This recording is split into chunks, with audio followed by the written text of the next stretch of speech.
And good morning, class fifth. Today we will study about here the remaining chapter of A Seeds tells the story of farmer. आपका बेटा ये chapter यहाँ अभी continue है और आज हमारा जो टॉपिक है वो यहाँ से स्टार्ट होगा, मोर एंड मोर एक्सपेंसेस। ठीक है, तो द नेक्स्ट 20 ईयर्स आगे के 20 सालों में सो इवन मोर चेंजेस, हम और ज़्यादा चेंजेस देखेंगे। क्योंकि यहाँ पे बताया गया है कि आज की डेट में पहले क्या होता था, जो दमजी भाई थे वो सीड्स को क्या है अपने वुडन बॉक्स में रखते थे नेक्स्ट फ्यूचर के लिए। मीन्स जब भी उन्हें नेक्स्ट ईयर बीज बोना है तो वहीं से बोते थे, और जो गांव के किसान थे और भी वो भी उनसे सीड को बाई करते थे, परचेज करते थे। लेकिन आज की डेट में क्या है कि वो उनसे बीज नहीं लेते हैं, क्योंकि बीज आज की डेट में दमजी भाई से अच्छे बीज मार्केट में अवेलेबल हैं और इजीली वहाँ से उनको मिल जाते हैं, और नई क्वालिटी के बीज भी वहाँ से मिल जाते हैं। सो इसीलिए क्या है कि टेक्नोलॉजी जैसे जैसे चेंज हुई, पहले उनका खुद बैलों से काम किया करते थे वो, लेकिन उनका लड़का अब ट्रैक्टर लेकर आया है, उसने पंप भी लगाया है, एक मोटर भी लगाई है। तो ऐसे क्या है, यहाँ पे टाइम चेंज होते हुए बताया गया है। तो नेक्स्ट 20 ईयर्स में आप क्या और चेंजेस देख सकते हैं, तो हम बहुत सारे चेंजेस देख सकते हैं। Without cow and buffaloes there was no cow dung. आप जानते हैं काव और जो बफेलोज होती हैं उनसे क्या है, काउ डंग मतलब गोबर मिलता है, गोबर की खाद बनती है उनसे। To be use in the field, और उनका जो डंग होता है वो खेतों में डाला जाता है एज ए मैन्योर के रूप में, as field fertiliser. Hasmukh had to buy expensive fertiliser. जब उनके पिताजी खेती करते थे तो क्या होता था, वो काव डंग, बफेलो डंग इसको खेतों में डालते थे। लेकिन उनका बेटा है, हसमुख भाई है जो, वो क्या है बाज़ार से एक्सपेंसिव जो फर्टिलाइज़र मिलते हैं हमारे, जैसे DAP, NPK, यूरिया है, उनको ख़रीद कर लाता है। और वो क्योंकि गाय वगैरह वो रखता नहीं होगा, तो काव डंग वगैरह बफेलो का जो डंग है उसको खेतों में नहीं डालता है, वो बाज़ार से अच्छी क्वालिटी के फर्टिलाइज़र खरीद के लाता है। The new kinds of seed were such that the crops were easily affected by harmful insect. और क्या करता है, वो नई क्वालिटी के सीड भी लेकर आता है, जिससे क्या होता है कि जो नई क्वालिटी के सीड होते हैं वो आसानी से इंसेक्ट के द्वारा क्या है अफेक्टेड नहीं होते हैं, प्रभावित नहीं होते हैं, कोई भी उनको लॉस नहीं होता है। Medicines had to be spread on the crop to keep away. और क्या है, उनके ऊपर स्प्रे भी की जाती है, किसके ऊपर, क्रॉप के ऊपर स्प्रे की जाती है, जिससे जो हमारे इंसेक्ट वगैरह होते हैं वो नहीं लगते हैं। The insect what a bad smell these had. आप जानते हैं जितने भी हमारी जो पेस्टिसाइड्स कहते हैं उनको एग्रीकल्चर के लगाए जाते हैं, एग्रीकल्चर में इंसेक्ट्स को या और भी जो भी हार्मफुल चीज़ें होती हैं उनको हटाने के लिए, जिससे हमारी क्रॉप हेल्दी रहे, तो उसमें एक बैड स्मेल तो आती है, क्योंकि सब ये क्या केमिकल्स होते हैं। तो डायग्राम में आप देख भी सकते हैं कि जो हसमुख भाई है वो क्या कर रहे हैं, स्प्रे कर रहे हैं, और इसमें जो मिलेट्स यानी बाजरा की जो खेती है उस पर कर रहे हैं। एंड हाउ एक्सपेंसिव दे वर। और ये जो स्प्रे कर रहे हैं, जो मेडिसिन्स हैं, जो पेस्टिसाइड्स हैं, वो क्या है महंगे भी होते हैं। The canal water was not enough for the new crops. अब जो कैनाल से जो वाटर आता है वो सभी के उपयोग के लिए होता है, सभी उसको यूज़ करते हैं। अगर आपकी क्रॉप कोई ऐसी है जिसको वाटर की ज़्यादा आवश्यकता है तो उसके लिए आपको पर्सनली कोई अलग से पानी की कोई अरेंजमेंट करना होगा। तो यहाँ पर जो है पानी की ज़्यादा आवश्यकता है, और कैनाल्स में क्या है वो सार्वजनिक है, सभी लोग उससे पानी लेते हैं। तो ऑल फार्मर्स यूज पंप, सभी लोग पंप का यूज़ करते हैं to lift water from deep under the ground. जैसे आपके घरों में भी होता है, यदि आपके पास खेती नहीं है तो 100% आपके घर में जो आप पानी डेली भरते हैं अपनी समर से, जिसको समर कहते हैं, तो उसी को कहते हैं पंप। ठीक है, वो क्या होती है, अंडरग्राउंड वाटर को स्टोर करती है आपके टैंक में, जिसको आप नेक्स्ट फ्यूचर में या डे में नाइट में जब भी उसको यूज़ करेंगे तो आप टैंक में इसको स्टोर कर देते हैं। तो ऐसे यहाँ भी है कि यदि पानी की ज़्यादा भी आवश्यकता होती है, कैनाल से इतना पानी नहीं मिल पाता है, तो लोग यहाँ पर क्या करते हैं, अपने अपने पंप सेट लगाए हुए हैं, ग्राउंड से वाटर को निकालते हैं। ठीक है बेटा। To meet all these expenses, यानी सभी खर्चों को मिलाएं आप।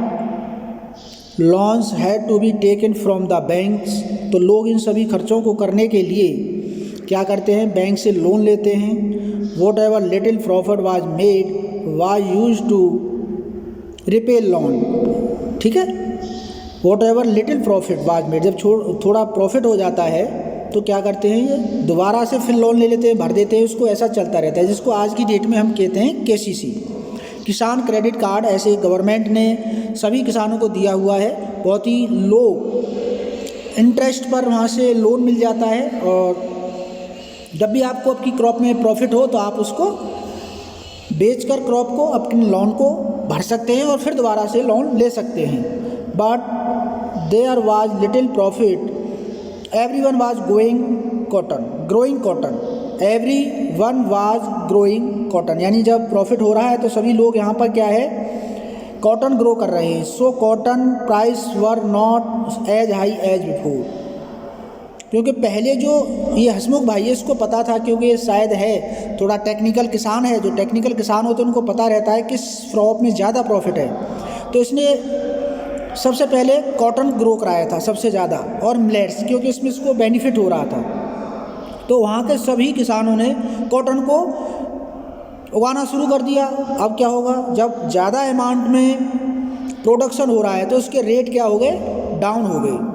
The soil itself was no longer the same, अब जब आप एक ही फील्ड के अंदर सेम टाइप की क्रॉप को ग्रो कराते हैं तो वहाँ की जो मिट्टी होती है वो क्या हो जाती है, लंबे समय तक फर्टाइल नहीं रहती है।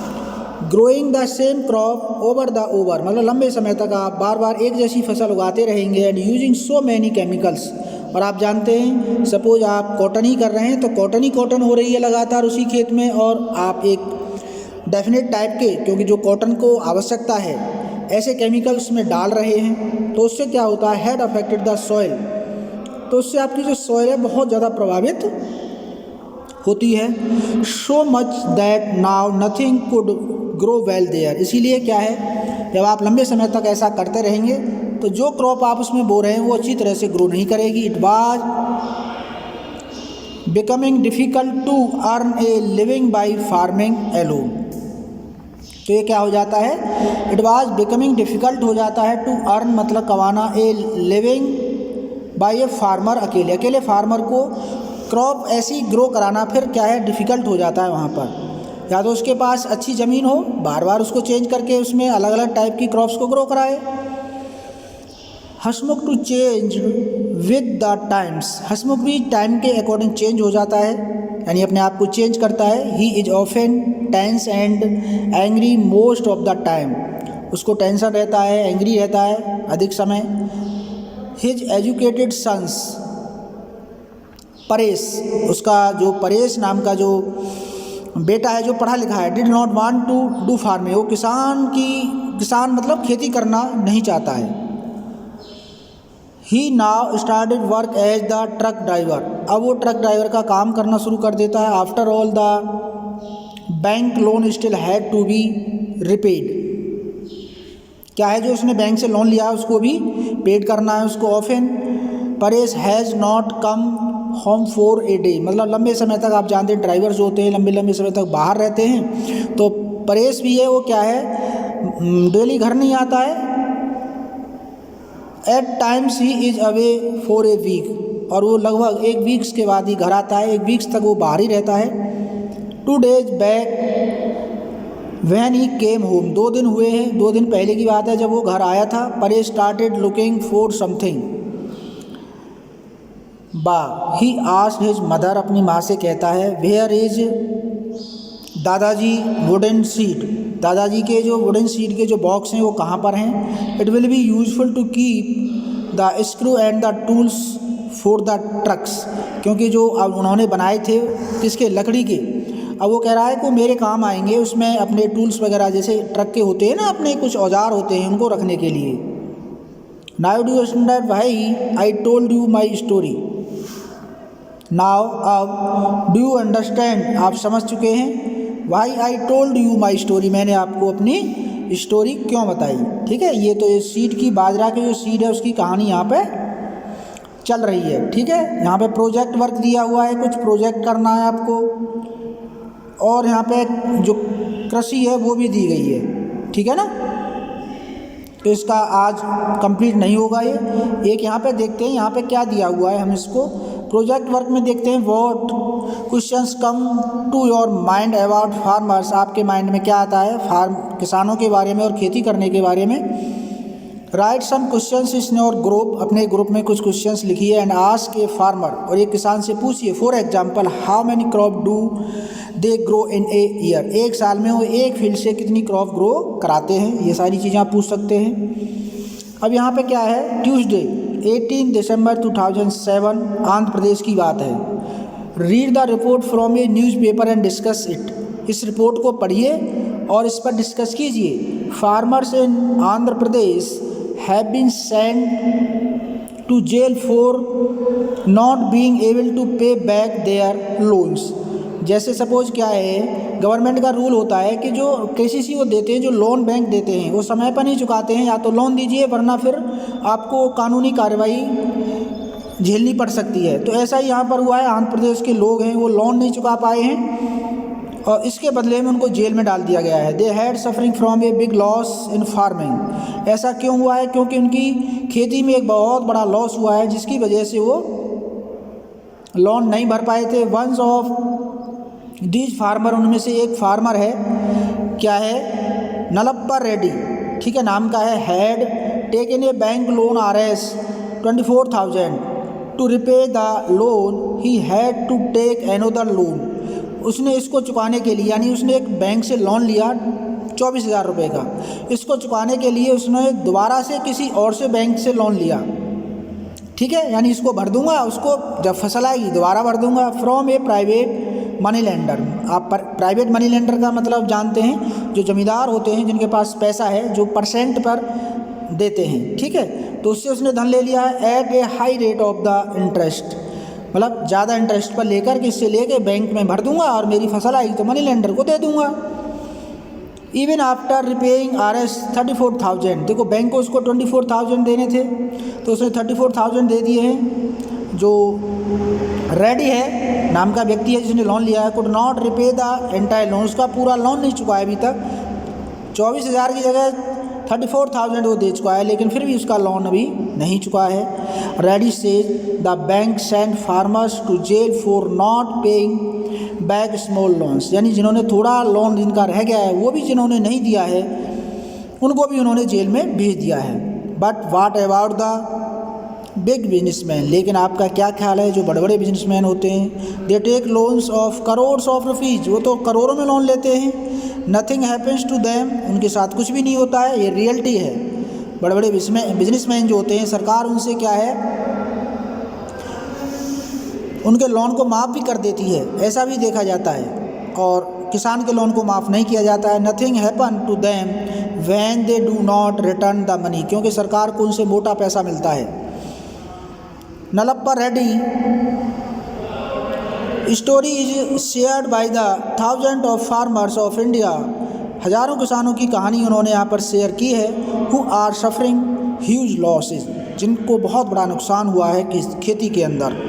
The situation is so bad, इतनी ख़राब है, स्थिति इतनी ख़राब है, that many farmers see no way out of this expect to constant suicide, यानी उनके पास सुसाइड करने के अलावा कोई भी और रास्ता नहीं बचा है।